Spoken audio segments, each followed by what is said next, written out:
Bismillahirrahmanirrahim. Assalamualaikum warahmatullahi wabarakatuh. Perkenalkan, nama saya Hendriko Syahkohar. Saya di sini akan mempresentasikan artikel atau jurnal dari tugas mata kuliah pengembangan desain kurikulum PAI multikultural yang diemban oleh dosen pengampu, yaitu Bapak Dr. Basuki ya. Jadi sini saya adalah salah satu mahasiswa pasca sarjana UIN Kiai Ageng Muhammad Besariah, yang mana sebelumnya adalah IAIN Ponorogo ya, sekarang sudah menjadi UIN Kiai Ageng Muhammad Besariah atau biasa sebutan singkatnya menjadi UIN Amsari. Oke, sini langsung saja saya akan mempresentasikan artikel jurnal yang berjudul Hikmah Nabi Muhammad SAW memperbaiki dan menyatukan hati umat. Presentasi ini mengkaji hikmah Nabi Muhammad SAW dalam memperbaiki dan menyatukan hati umat manusia berdasarkan kitab Rahmatan lil Alamin Muhammad Rasulullah karya Said Ibnu Ali Ibnul Waqaf Al-Qahtani. Langsung saja.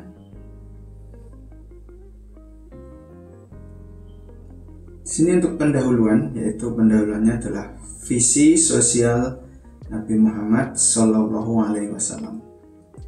Memimpin sosial. Jadi kala masa zaman kenabian Nabi Muhammad SAW membangun masyarakat yang harmonis berdasarkan persaudaraan, keadilan, dan kasih sayang. Contohnya Piagam Madinah dan penetapan hak dan kewajiban. Di sini sudah saya jelaskan di presentasi video sebelumnya, bisa dilihat di pojok kanan atas ya. Untuk Piagam Madinah yang dari kesepakatan kaum Muhajirin wal Ansor, dan ada juga keadilan penetapan hak dan kewajiban, meliputi kewajiban bagi sesama muslim ketika saudaranya sakit, yaitu menjenguk, ketika meninggal takziah dan lain sebagainya. Yang kedua, perbaikan relasi, mengedepankan perbaikan relasi sosial islah ya. Seperti judulnya Hikmatu Rasulullah al-Islah wa Jam'ul Qulub ya. Dan menyatukan hati yang bercerai-berai. Ini storynya bisa dilihat di video yang saya jelaskan sebelumnya ya. Masjid sebagai pusat, masjid menjadi pusat komunikasi, edukasi, dan pemersatuan umat. Pendekatan Nabi sangat lembut dan inklusif. Nah, untuk metode penelitian jurnal, yaitu menggunakan kajian literatur, atau bisa disebut metode penelitian pustaka atau library research. Kajian pustaka merupakan proses menelusuri penelitian-penelitian sebelumnya ya, sekaligus menentukan teori-teori yang relevan untuk dijadikan dasar atau kerangka konseptual dalam penelitian yang dilakukan. Penelitian ini menggunakan pendekatan kualitatif dengan metode studi pustaka yang mencakup penggunaan buku, yaitu buku primer tadi Rahmatan lil Alamin ya, dan jurnal serta berita yang berkaitan dengan topik penelitian sebagai sumber penguat data dan referensi. Sumber atau utamanya tadi ya, buku Rahmatan lil Alamin karya Said ya. Terus teori pendekatannya yang digunakan oleh peneliti adalah kualitatif ya, yang fokus pendekatan bersikap deskriptif, bisa berupa kata-kata dan narasi yang menghasilkan makna data atau fenomena yang dapat ditangkap oleh peneliti dengan menunjukkan bukti-bukti. Jadi jurnal ini itu ditinjau dengan keadaan negara kita Indonesia ya. Jadi bagaimana hikmah Nabi Muhammad yang bisa kita ambil untuk perbaikan atau rekonstruksi keadaan sosial di Indonesia ini. Oke, kita lanjut ke ketimpangan pendidikan di Indonesia. Langsung ya problematikanya. Jadi yang pertama ada distribusi sumber daya, minimnya infrastruktur belajar, terbatasnya pendidikan profesional, lemahnya dukungan teknologi pembelajaran yang menghambat pendidikan adil dan setara. Kata kuncinya di sini ada adil dan setara. Jadi masih minim infrastruktur ya. Agak belibet dikit ya. Maaf. Jadi masih banyak ya bagi saudara-saudara kita, entah seiman atau tidak, itu kita kesampingkan terlebih dahulu. Intinya belum merata, belum adil dan setara.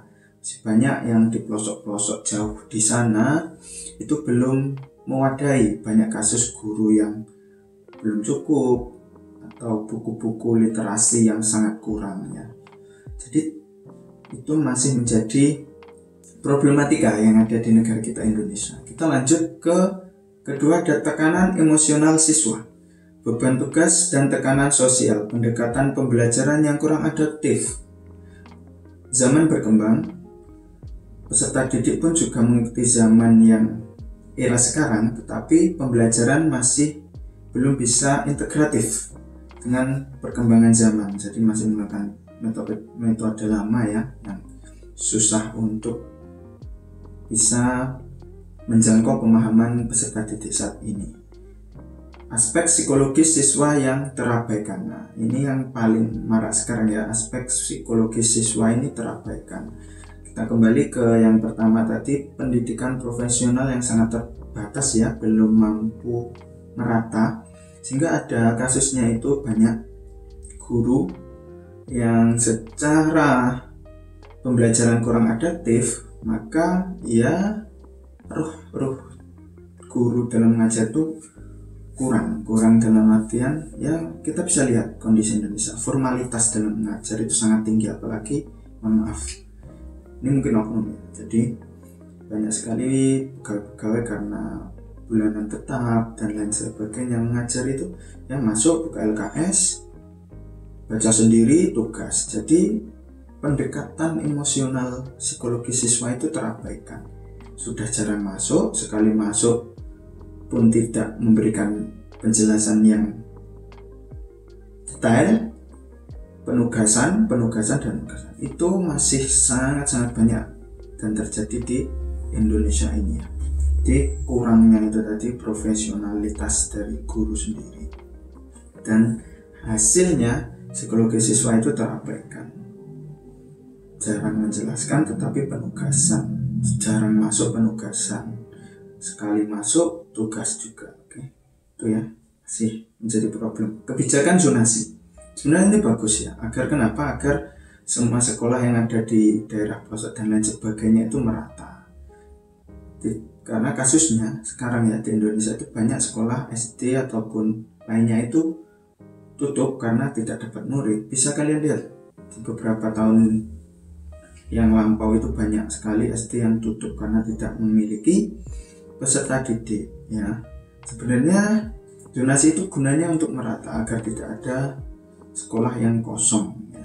Tapi kenapa kok bisa terjadi seperti itu? Karena kontroversi dan tantangan implementasi. Jadi implementasinya, prakteknya masih jauh dari kata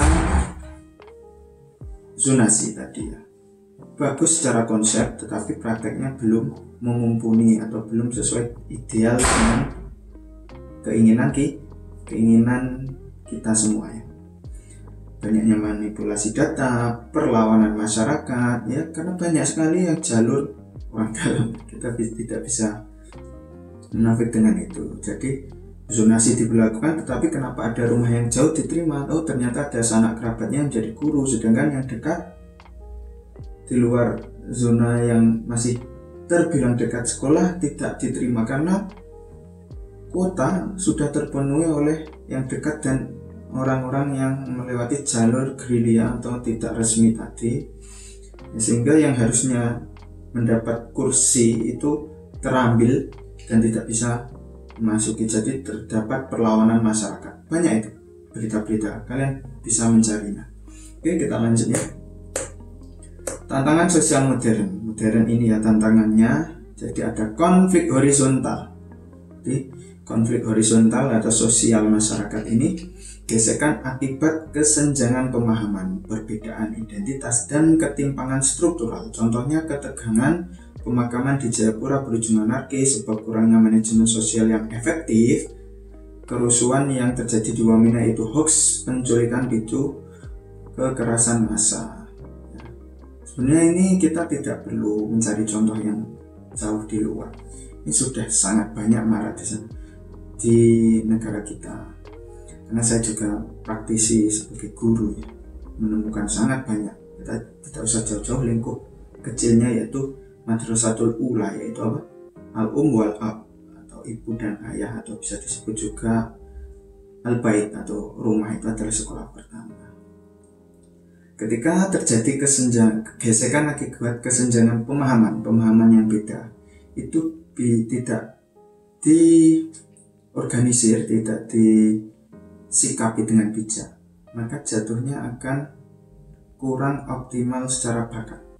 Banyak sekali sekarang anak-anak, tentunya yang anak-anak sekarang itu ketika dia mempunyai cita-cita, keinginan, itu ketika berbeda pemahamannya dengan orang tua, maka itu bisa terbunuh dalam artian tidak adanya support dari orang tua. Karena itu tadi, orang tua zaman sekarang ini banyak yang di desa ya, kalau di kota mungkin lebih open minded. Jadi orang tua zaman sekarang itu tidak ingin mendampingi proses anaknya sebagai berkembang, tapi mencetak. Jadi harus sesuai dengan keinginan saya. Pokoknya mengesampingkan keinginan dan bakat anak itu terputus atau terpendam karena tidak mendapat support yang baik dari orang tuanya. Nah ya itu tadi, gesekan akibat kesenjangan pemahaman. Itu contoh kecil ya dari keluarga. Nah kalau idealnya, ini pun menurut perspektif dan opini saya, karena di kota itu banyak keluarga yang malah justru emosionalnya damai. Itu ketika anak ingin mempunyai minat dan bakat, tentunya ini sesuai dengan ajaran yang dipeluk ya, dalam artian tidak menyalahi etika, agama, sosial. Kalau itu tentu kehadiran orang tua harus hadir sebagai rem, melarang. Tapi ketika minat bakat si anak itu bagus, walaupun berbeda dengan si orang tua, support dulu, dalam artian kembangkan, dampingi. Jangan langsung dipatahkan, kamu tuh harusnya jadi seperti ini, karena tak egois sebagai orang tua, pengennya seperti itu, saklek lah istilahnya dalam bahasa sini. Sehingga banyak bakat-bakat yang aslinya bisa teroptimalkan si anak itu menjadi putus dan gugur. Yaitu adalah contoh kecil dari konflik horizontal. Kita lanjut ke konflik agraria.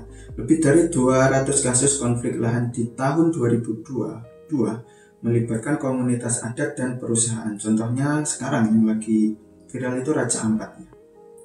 Raja Ampat itu sekarang mau dibikin tambang safe. Raja Ampat ada di mana-mana tagarnya ya. Jadi bagaimana? Karena ini kalau agraria itu selalu berkesinambungan atau selalu berhubungan dengan konsep regulasi pemerintah ya. Jadi ya kita tahu sendiri pemerintah di Indonesia itu bagaimana ya. Aku tidak bilang bahasanya busuk atau kotornya itu semua sampai mengakar, tidak. Walaupun realitanya oknum itu lebih dominan daripada yang non oknum ya, bahasa bagusnya itu ya.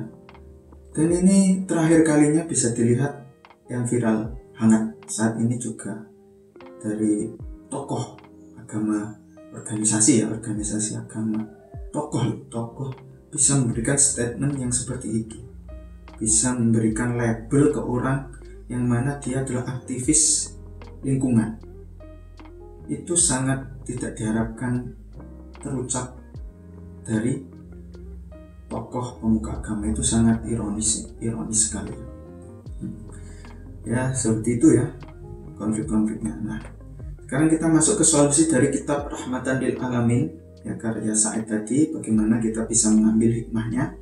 dan bisa kita implementasikan untuk menyikapi problematik yang saya jelaskan atau yang saya temukan di jurnal saya tadi. Jadi pertama adalah teladan Nabi, meneladani hikmah Nabi Muhammad SAW dalam perbaikan dan penyatuan hati. Jadi ada pembangunan Masjid Nabawi, simbol pemersatuan umat melibatkan seluruh kaum tanpa memandang status religi, agama dan sosialnya itu terkesampingkan. Penyatuan tempat menghapus sekat sosial, Masjid Nabawi sebagai tempat berkumpul bersama, pusat pendidikan, masjid sebagai universitas pertama, mengajarkan akidah, ibadah, muamalah, dan akhlak. Ruang interaksi bukan hanya tempat sholat, tetapi pembinaan kedekatan sosial. Jadi Nabi kita saja sudah mencontohkan.